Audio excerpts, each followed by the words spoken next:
It is really a shame not to be able to be in person over there with all of you, but yeah, this is what we have. So basically, my name is Tiago. I'm from not the so sunny Portugal today. Okay, today the weather is the day of the year where we have bad weather. So this is today. So it's really a British weather with like very dark sky, but no rain still. So I'm going to talk about Microsoft Azure Practical Guide for Office 365, which is basically a fancy title to say I'm going to talk about what are the most useful services that we have in Azure for the Microsoft 365 professional. So if you work with this, but I always like to start, my oops, not this.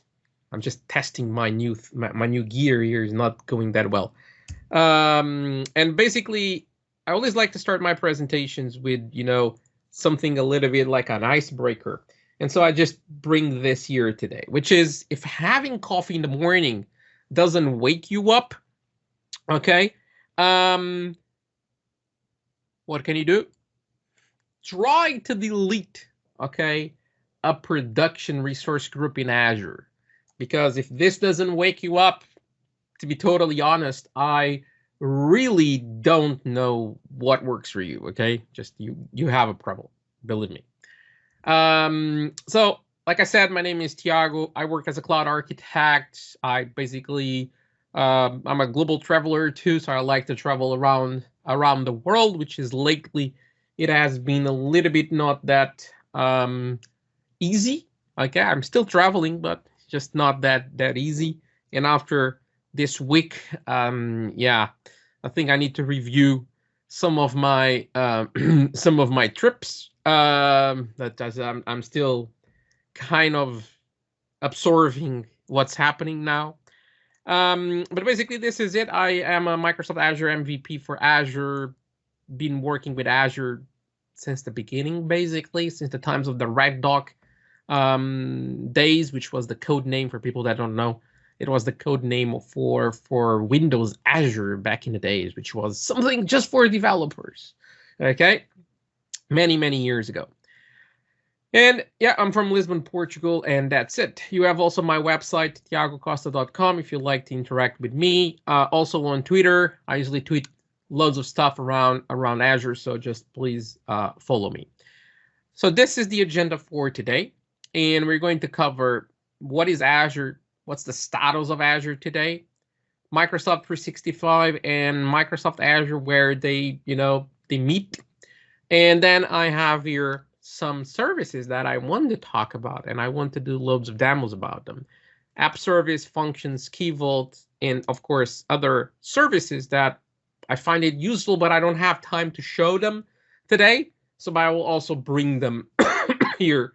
Like, hey, those services are also good, and I'll just give some examples where I see that they can be useful. Okay. And then, of course, always very interesting, which is what is the tooling, okay, that we and I, okay, use on a daily basis. So let's go with Azure today, second largest cloud provider, loads of regions, loads of fiber around the world, okay, and also very important is those edge sites, okay.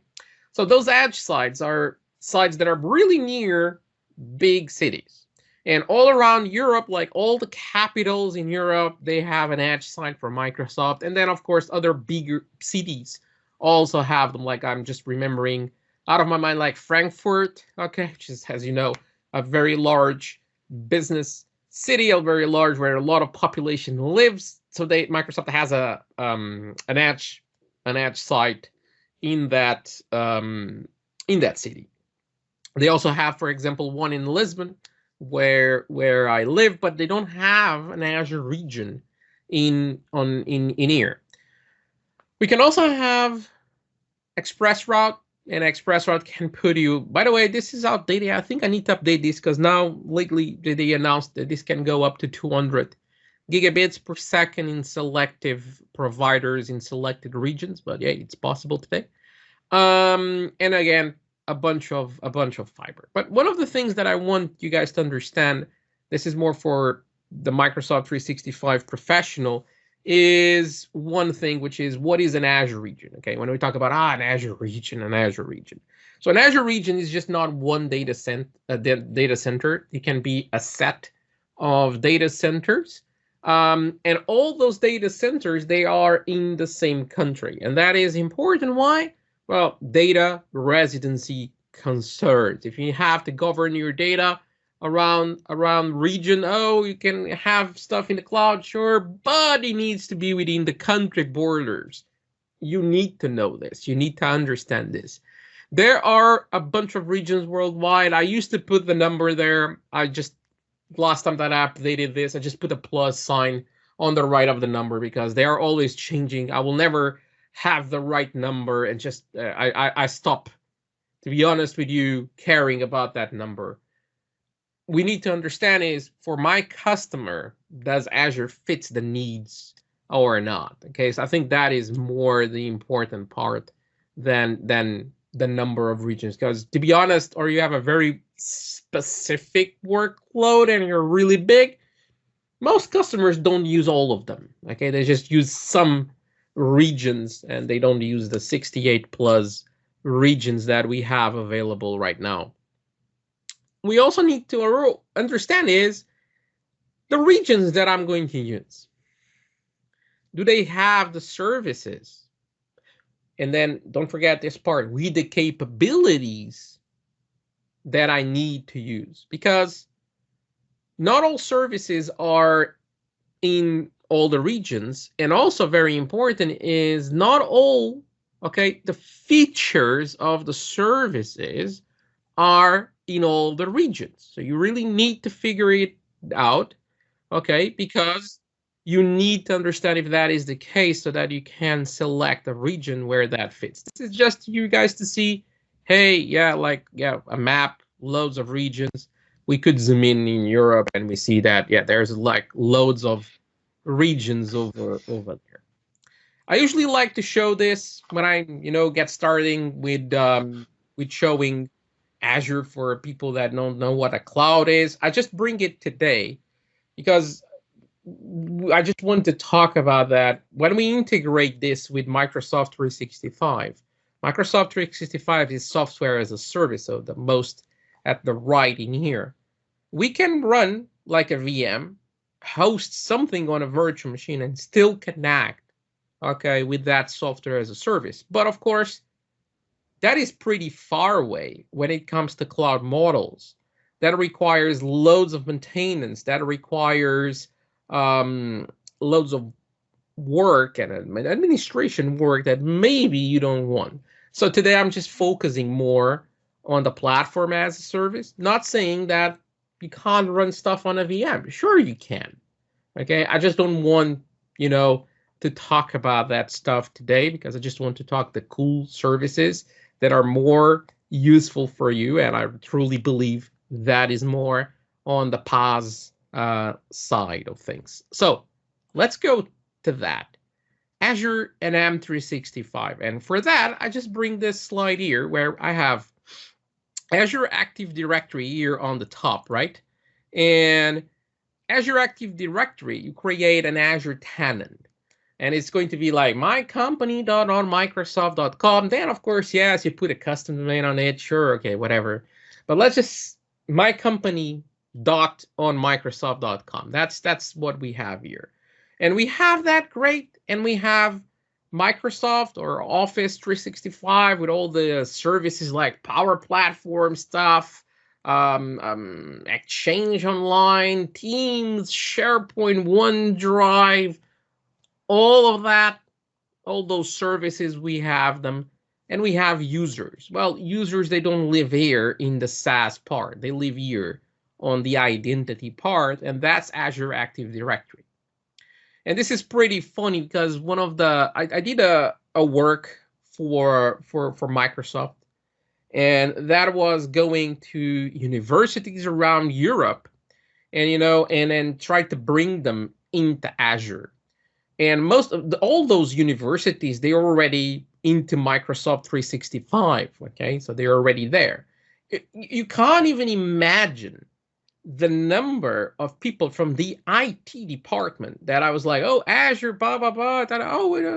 But we don't have Azure AD. We also need to have Azure AD. I was like, no, you have Microsoft 365 or Office 365. Well, back then was Office 365. And they were like, yeah, but that's what we have. We don't have Azure AD. I was like, well, guess what? You have.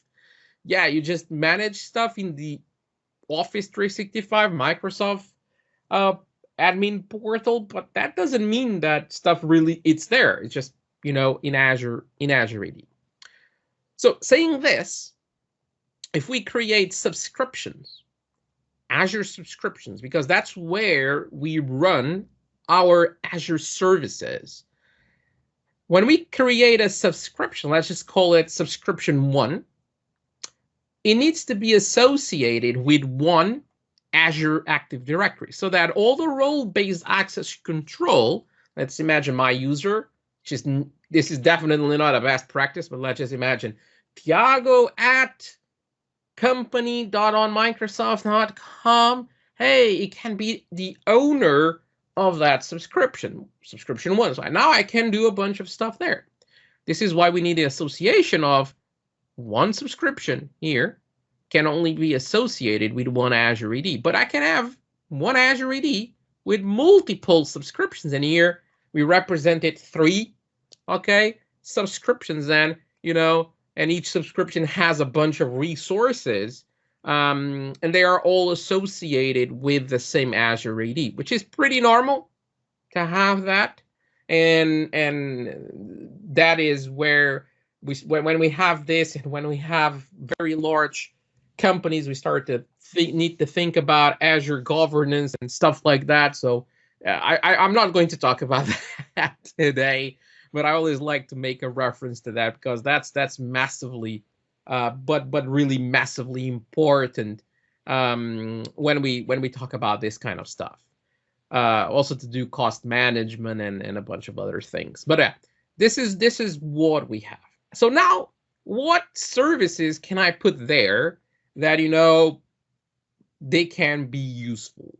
So this, I bring like Azure AD, which, yeah, it's kind of obvious, that one, because you're already using it. So yeah, but there are more stuff that I can do there, just not users and groups. I can definitely, create a custom application, and then do an app registration of that application in Azure AD. And if you do that, what do you get? So all those conditional access policies that Azure P2 will give me.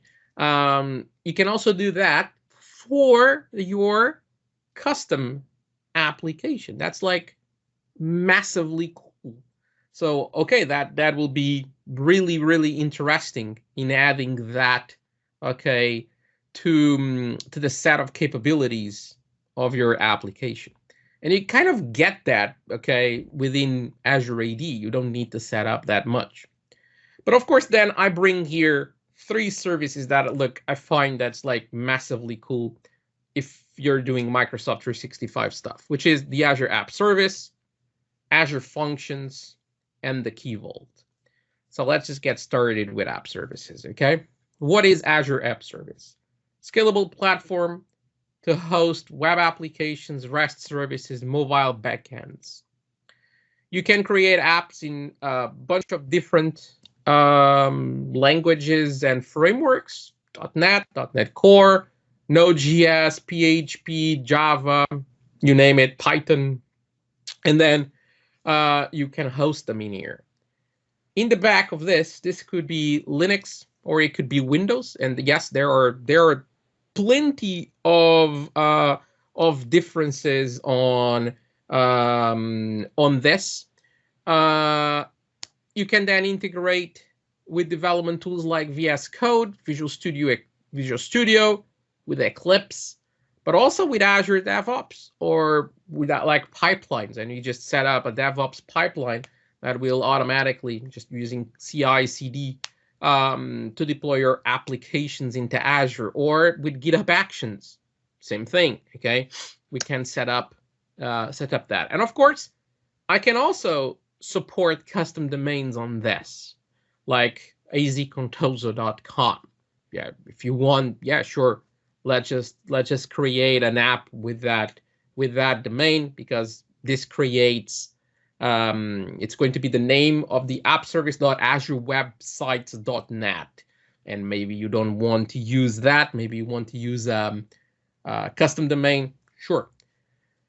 What are the upselling points of this? Enterprise-grade applications, fully managed platform, and a high productivity environment for this. In the enterprise grade, like the global data center footprint, because we use Azure, so we have all the regions around that. The options to do integration with Azure AD. There is plenty of compliance on this. This just follows a bunch of norms, so we are good on that. Built-in scale, so I don't need to think about scaling with this because it's built-in. You just need to configure it. You just need, and in some tiers we even have auto scaling. We're going to see that. Okay, reduce operation costs. Why? Because of that. Because look, I don't need to have anyone worrying about updating servers and, oh, there's a new patch for the framework of .NET Core, I need to install it. They will do the maintenance on this. Operating system updates, again, they will take care of that. And that load balancing and built-in and auto scaling will allow me to, when I have more demand, to have more instances, so more compute capacity. And when I don't have the demand, I will have less compute capacity. So that's a great thing. Highlighting on this, data center coverage, for me, it is quite important. Custom domains, the auto scaling, the deployment slots, which is an amazing feature that we have here, the CI/CD, and integration with other services like Azure Front Door, Traffic Manager, Azure CDN, Azure Storage, Azure Active Directory. Look, also the integration that I'm going to show you with Key Vault. So all of this, it's like pretty cool. The stuff that I want, that I will do. I will do a demo on this, but before I do a demo on this, I just want to show you this. App service plans. This is like the getting started of this. So we create an app service plan, and we're going to have, this is my compute capacity. This is hosted over there on that region. And I have number of instances. And then we can have different web applications in the same app service plan if we have a dedicated app service plan. Okay. And how much I pay, you pay for the number of instances, and of course depends on the tier of that app service plan. Okay, that's it. With this in mind, okay, let's just go in here, and I have like zero stuff prepped for this presentation, because I never like to be totally honest, to have stuff prepped or something. Only when it's services that take ages to load and create is that I do that.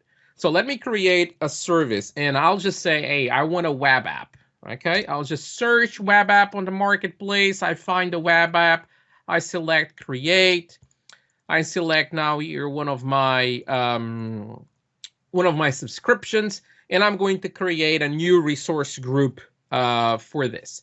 And I'll just say AZ Community Demos. Okay, and let's just put a dash in here. Okay, and I now need a name for this. So I'll just say MC2MC. It's MC, yeah. And it is available. I'm going to create this.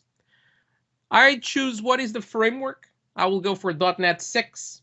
Okay, and then here on the publishing bits here, look, I can create this as code, as a static web app, or as a Docker container, because yes, web apps, the app service supports deployment of basically containers.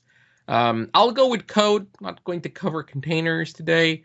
Not the topic. It's a great topic, but just not the topic today. And I'll just go and I'll just say, hey, what is the region? And for the region, I will choose West Europe, which means the Netherlands. And then I need the app service plan. I'm going to create a new app service plan. I'll just say new app service plan. I don't have any imagination today for names. This is where you need to be careful because stuff needs to have proper names. You should not allow people just to create whatever names they want. There should be like naming conventions and stuff like that.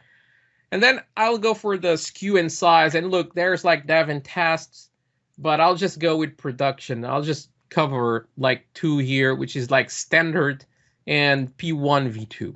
So standard will give me features like auto scaling with 10 instances. It gives me staging slots 5. It gives me daily backups, allows me to attach traffic manager into this, custom domains with SSL.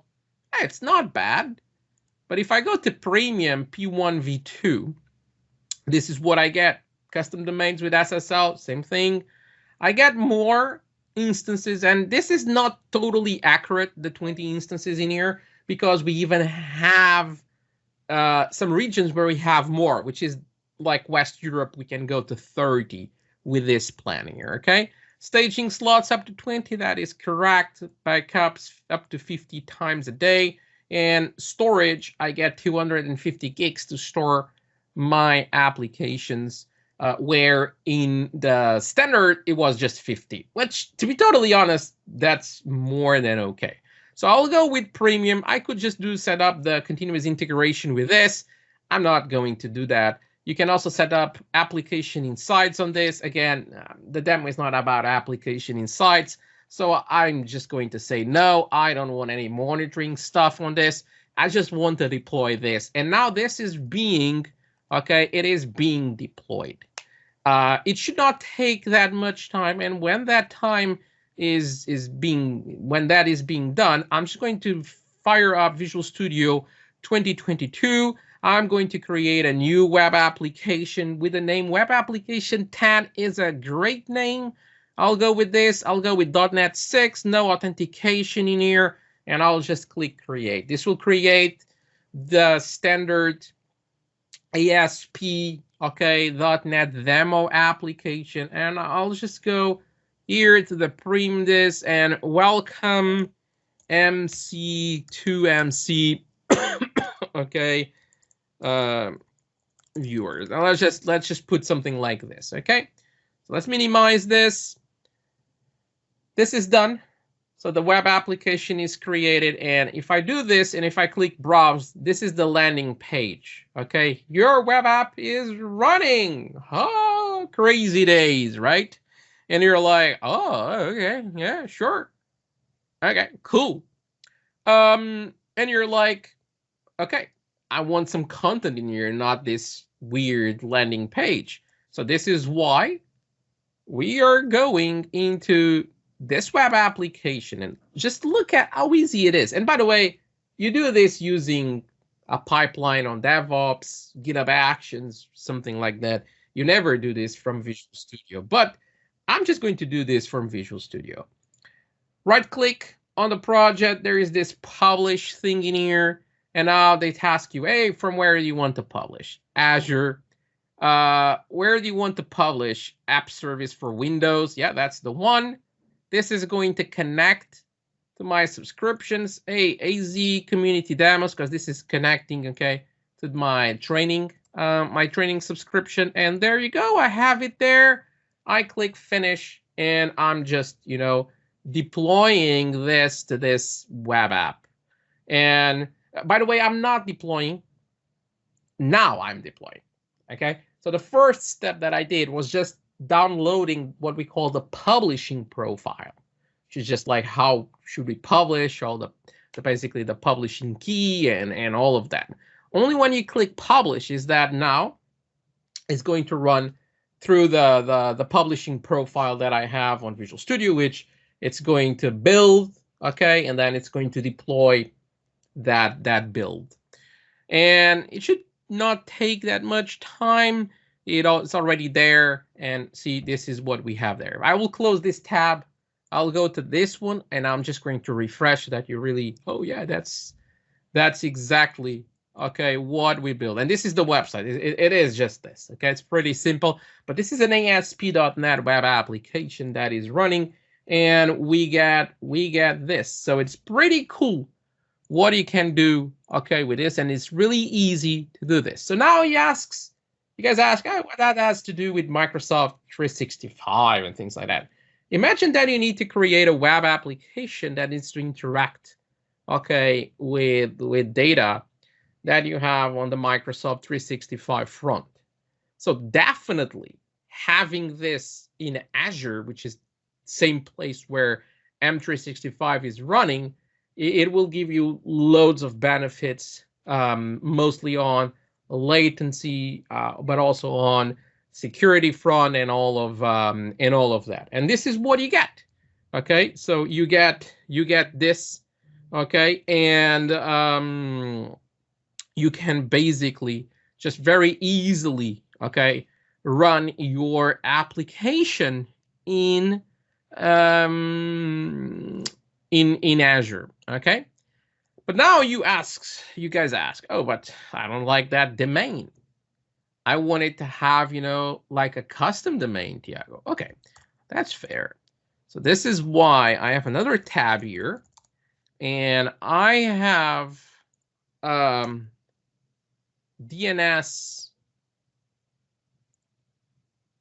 There you go, DNS zone. That is the azcontosa.com. So let's just create a record set here, because what I want is, let's just say my app, okay, and .azcontosa.com. And this is going to be a CNAME for this, right? And we add this, we put this in here, and now you go to the app service settings, and if we scroll down, there's a bit here that says, ooh, custom domains. And because I'm lazy, let me just say it's my app, right? Okay, yes.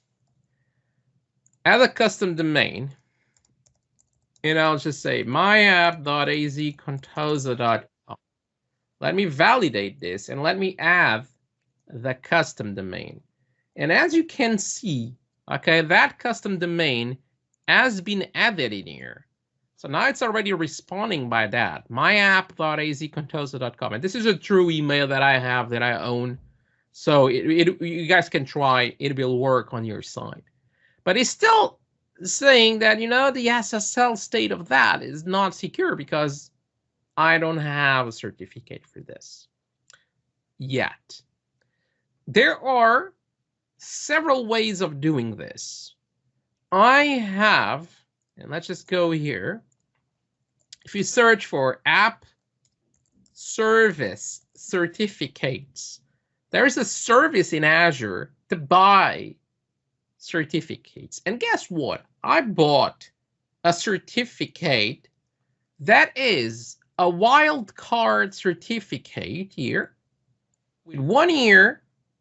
Okay, expires in 1 year, so expires in July. Okay, so I still have time. But if we see here this service, auto renew settings, and it is on, that means Microsoft will renew this for me. And what I'm going to do to set up this in the other side is not that I will download the certificate and upload on a server. I will connect the two services. So guess what? When this is updated, it's updated on the other side. So there is, you remember for sure, and already happened to all of you in your companies for sure, some service is not working. Oh, why? We just figure it out. Oh, damn, it's the certificate that expired. And you renew it, and you just put it to work. This can happen for loads of reasons. This is just, a reason why that happened. So, yeah. Okay. This is just one of them.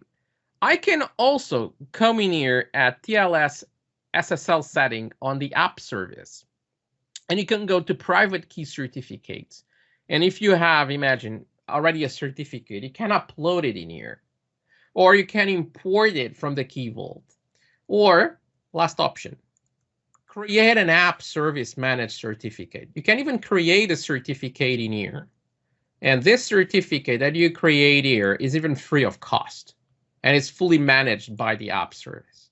Certain tiers in the app service, the premium is one of them, includes this for free. So you just don't have to pay. If you want, go to my blog, search. I have an article on this. It's an old article that I wrote when this got released. It's a little bit outdated, but it fits the needs. There is only one thing that is not exactly. I say that naked domains are not supported. They are now. Okay, so I need to see if I can write a newer version of that article to revamp that, because just update, some and tweak here and there. In my case, I'll just go to custom domains. I'll just click add a binding, and I'm just going to say import an app service certificates, because I want to import that azcontoso.com there, and I just need now to do the binding. And when you do this, bam, bam, bam, binding, this is the thumbprint. I want an SNI SSL, no ends, and ta-da, green. There you go. So yes, that means that if I try this in here, and first time it might not work exactly right away, but if you do this, see it says not secure. Let me just try again. Okay, this is what I wanted. It's not this. This is what I was telling you about. There you go. Now it's working. This is just because it was just too soon. Okay, for this, it's just normal, but after this, it should work seamless like this. So you see there, okay, HTTPS, my app, azcontoso.com. So I'm using the custom domain, and I'm using the SSL certificate. And you see here, connection is secure. If you want to see the certificate, you can see here is issued by GoDaddy. Oh, come on. It's issued by GoDaddy, but you don't have to have any relationship with GoDaddy. You pay to Microsoft for this. There's nothing that you have to worry about that. Pretty cool. Super easy to set up. Okay, and again, using PaaS services that Microsoft will manage. I don't want to manage, renewing certificates. Come on, that's like administration work. And when I say admin work, I'm just saying like operations work on a company. It's not IT work. It's boring work. What the company pays me to do is I can just be developing other stuff. It's pretty cool. Okay, what we can do with this. So more stuff that we have here. So this is the app service, but another service that I'm freaking huge fan is functions. Okay, and why do we have functions? Running background tasks that you need to run. Can replace SharePoint timer jobs, can replace SharePoint triggers. So all of this can be done with this. It run codes based on HTTP requests scheduled at certain times, or to respond to events that happens. Mainly on the Azure ecosystem, but easily we can also figure it out this with webhooks and stuff like that for events that happen on the Microsoft 365 front.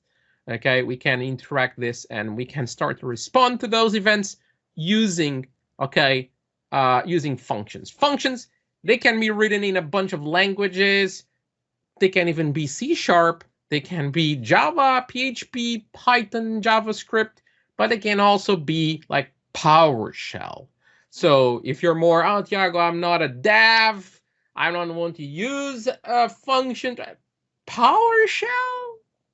You can do some PowerShell work, put them in a function, and then run it from the function. So the other day, I'm not doing that because I don't do Microsoft 365 that much, but I was just helping a team that, we need to migrate a bunch of stuff And we are doing that with functions. Okay, so we have the content in a storage account and the PowerShell functions and a mix of other scripting stuff, and we're doing the some of the migration with that. So we have like a service, okay, that can then trigger a function, and then yeah, that function will run. Building a function is really easy, but I prefer to show you, okay, something that I'm doing here. And this is a kind of a real project that I have here. This is a POC. I've just started building this, and I thought, yeah, this is great to show today. So this is for SharePoint, okay. And the idea is, you know, they have some stuff, some PDFs, and the idea is they need to merge a bunch of PDFs in a single one. That's the idea. I still don't have access to a bunch of stuff to properly do this, but my work is to build the function. And what I agree with my customer was like, look, I'm going to build a function to go to Azure storage accounts, find the stuff there, and then merge the files. And that's what I have here. And this is it needs cleaned up.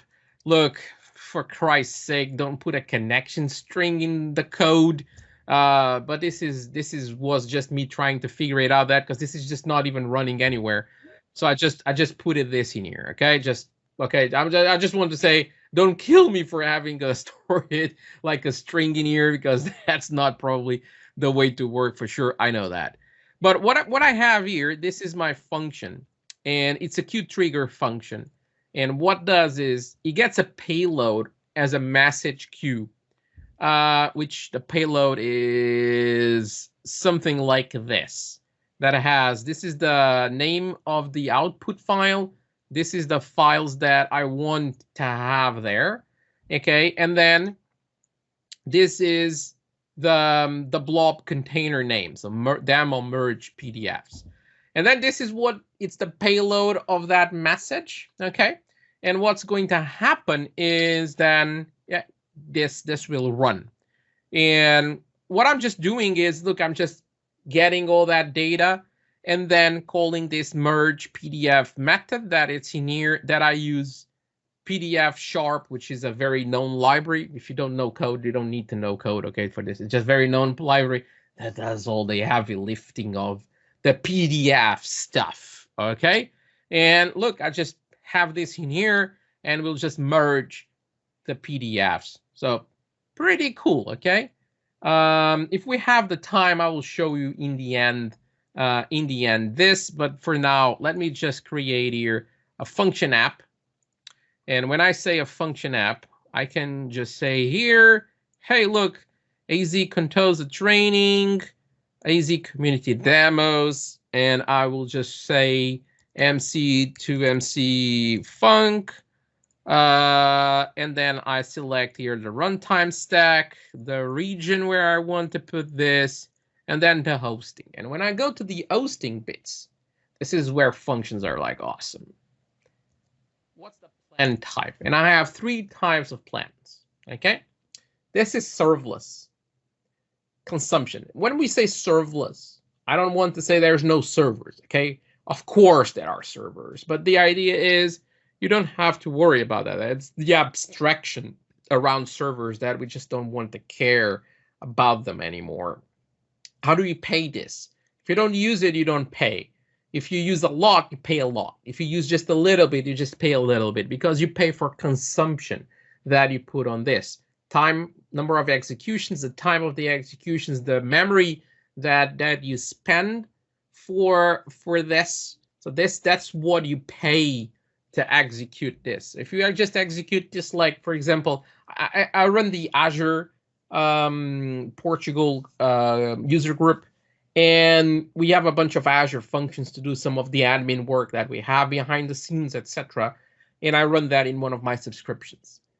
I don't know how much I pay, because I don't pay for that. It's just, you know, the community is not that big. We don't have like dozens of thousands of requests per day on that. Just have a few. and we don't end up paying anything, to be totally honest. It's just querying some database and stuff like that, so it's just not that relevant. If you have loads of calls, sure, you're going to pay that. We can also go to the app service plan mode. This is the app service plan that we talked before. You create an app service plan. Hey, this is my compute capacity, 1 core, 175 gigs of RAM, whatever it is, that's your compute capacity. Now deal with it. Oh, but I need more. Configure scaling. In the consumption, that's the idea. You don't need to configure scaling. It will scale automatically, which you think, oh, that's great, that's awesome. It is in the scaling bit, but then because you might end up putting your workload, so your function code, in a new host, what happens is it's going to do, it's called a process that we call a cold start. And a cold start will take some seconds to really start running the code. If your application is not compatible with cold starts, you might not be able to use consumption, okay? So you might need to think about running functions premium, where you can set, hey, this is the minimum number of hosts, and you have more control on that, and a bunch of other features that you can have on this, sure. So maybe you want to go more for the functions premium and not so much into the consumption mode because of the cold starts. I'm just be totally transparent with you, really figure it out this pretty well. But look, this is like literally like awesome, the stuff that I can do with this. More things that we have in here. Considerations for functions. Okay, cold starts, integrated with Azure Key Vault for secrets. That's what we're going to talk about now. And also consider to have API management. If you have, like, you know, a layer of functions to like respond to HTTP triggers from like SharePoint, from Teams, or some other service. Maybe you want to have just a single, okay, UPN for this. Sorry, a single domain name for this. You might want to have security just in one place. You might want to have a bunch of stuff. API management will give you all that. That's another Azure service. But now let's talk about the Key Vault. So Key Vault for me, it's like a service that is always in most of my designs. I put Key Vault. And in a nutshell, so Key Vault serves to store and save cryptographic keys, secrets, and certificates. There are 2 levels of the service, which is the standard and the premium. The premium encrypts everything using hardware security modules. Okay, so we have that advantage. And then, okay, we have role-based access control to this to see, hey, who can access what and when. And then what we can do is imagine, remember that string connection string that I had on my code? I'm not going to put that on the code. And then you tell me, hey, just put that as an application setting. So I'm like, yeah, sure, let's just do that. So I could, you know, just go here, imagine to this app, right? And go to configuration and even just put it in here, okay, as an application setting, or as even a connection string. The thing is, sure, look, you could do that. That'll be awesome. But then it will be just in here. It will not be super, let's just say, the best in class in terms of security. So the thing is, let me just grab this. What you can put is, you could put that string as a secret in a Key Vault, and then in here, okay, when you do a new connection string, and I'll just say demo in here, in the value piece, okay, you could do something like this. So this here is, you're putting a reference to the Key Vault, okay, and this is the secret, so that you have, and this will be the name of your Key Vault. In order for you to do this, you also need to create managed identities for this and then give permissions to that managed identity on the Key Vault so that, you know, it can get to that secret. But then is just putting this in here and look, you're good to go. Okay. Literally just this. This is what I want to say here when we are talking about the Key Vault references and the app service. Okay, so that will be like pretty cool, the stuff that we have here. And of course, look, other services. So we talk about Azure AD, app service, functions, and Key Vault. Oh my God, we have like storage, like to store like, you know, like blob data. It's a great service for like queuing messages, the message queue. It's okay. If we want a more professional version of that, go to Service Bus. Table storage, same spirit. It's okay. It's a NoSQL implementation. If you want a better experience, go for Cosmos DB. And then Azure Front Door, if you want to, you know, scale this across multiple regions and having stuff like, for example, like this. You can replace Traffic Manager there with Front Door if you wish. Front Door uses the Traffic Manager behind the scenes, but let's just replace that because Front Door brings a bunch of other features that Traffic Manager doesn't have. So we can have like 2 regions. We can deploy our apps across the 2 regions, have Jira application and stuff like this, and having distributed solution all around the world, not just 2 regions. I have, for example, one of my customers, I have this in 6 different regions. And we use Front Door in the beginning of this. And what happens is, from where the users are, we track that and we give access to them to the closest regions for that user. Okay, together with Azure CDNs too. It's a great service too, etc. Tooling that I use: Visual Studio Code with proper extensions, like my daily driver. Git, DevOps, GitHub. Okay, PowerShell modules, Azure CLI, the Windows Terminal app. I don't know if you use that or not, but I'm a huge fan. Azure Storage Explorer. It's a free tool. Also to interact with the storage services. Postman when it comes to like, you know, HTTP trigger functions and things like that. It's a great help for you. And if you have to deal with data solutions like a database or Cosmos, the Data Studio, it's based on Visual Studio Code instead of like, you can use SQL Server Management Studio if you wish. You can use Visual Studio like I was doing that in here if you wish. But I prefer to use Visual Studio Code or the Data Studio because they are much, much, much lighter than the other solutions, okay? And so I think I'm already over time here, 2 minutes or 3. So thank you very much. My name is Tiago, and this is just a practical guide for Office 365 professionals. That's it. Thank you very much. If you have questions, I'm more than happy to answer.